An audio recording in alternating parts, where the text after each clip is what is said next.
अंग्रेजों के जाने के बाद कांग्रेस पावर में आई और परम पूज्य बाबा साहब डॉक्टर भीमराव अंबेडकर देश के पहले कानून मंत्री बने, तो उस समय बाबा साहब डॉक्टर अंबेडकर ने केंद्र की सरकार को, उस समय की कांग्रेसी केंद्र की सरकार को और खास तौर से पंडित जवाहरलाल नेहरू एंड कंपनी के लोगों को ये कहा था कि मैंने भारतीय संविधान में दलितों,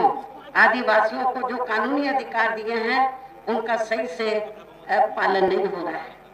उनका सही से अनुपालन नहीं हो रहा है, उसका अनुपालन होना चाहिए। और इसके साथ ही बाबा साहब ने ये कहा था कि दलितों और आदिवासियों के अलावा और भी ऐसी जातियां हैं, अति पिछड़े वर्ग के लोग हैं जिनकी हालत सामाजिक, आर्थिक और शैक्षणिक क्षेत्र में बहुत पिछड़ी हुई है,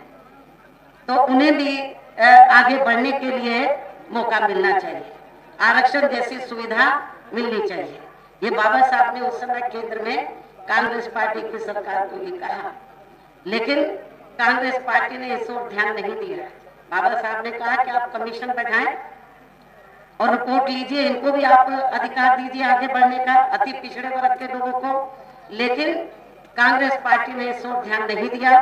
दलितों और आदिवासियों को जो कानूनी अधिकार दिए थे उसका भी अनुपालन ठीक ढंग से नहीं किया, रिजर्वेशन का पूरा फायदा इन लोगों को नहीं दिया। तब फिर बाबा साहब डॉक्टर अंबेडकर ने दुखी होकर इन वर्गों के हितों में, खासकर दलितों, आदिवासियों व अन्य पिछड़े वर्गों के लोगों के हितों में, फिर परम पूज्य बाबा साहब डॉक्टर अंबेडकर ने अपने कानूनी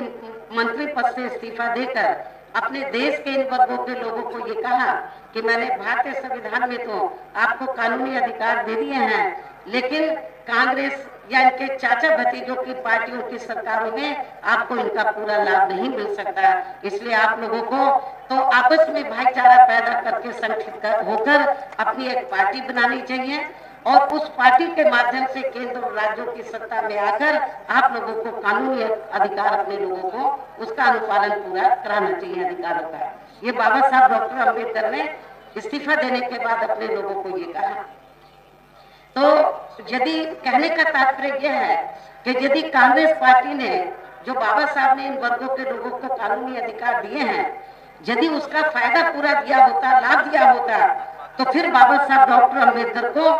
तो कानूनी मंत्री पद से इस्तीफा नहीं देना पड़ता और ना ही फिर परम पूज्य और ना ही फिर हमें भी बहुजन समाज पार्टी बनाने की जरूरत पड़ती और ना ही फिर गोंडवाना गणतंत्र पार्टी की भी बाद में बनाने की इधर आदिवासी एरिया में जरूरत पड़ती। तो इसलिए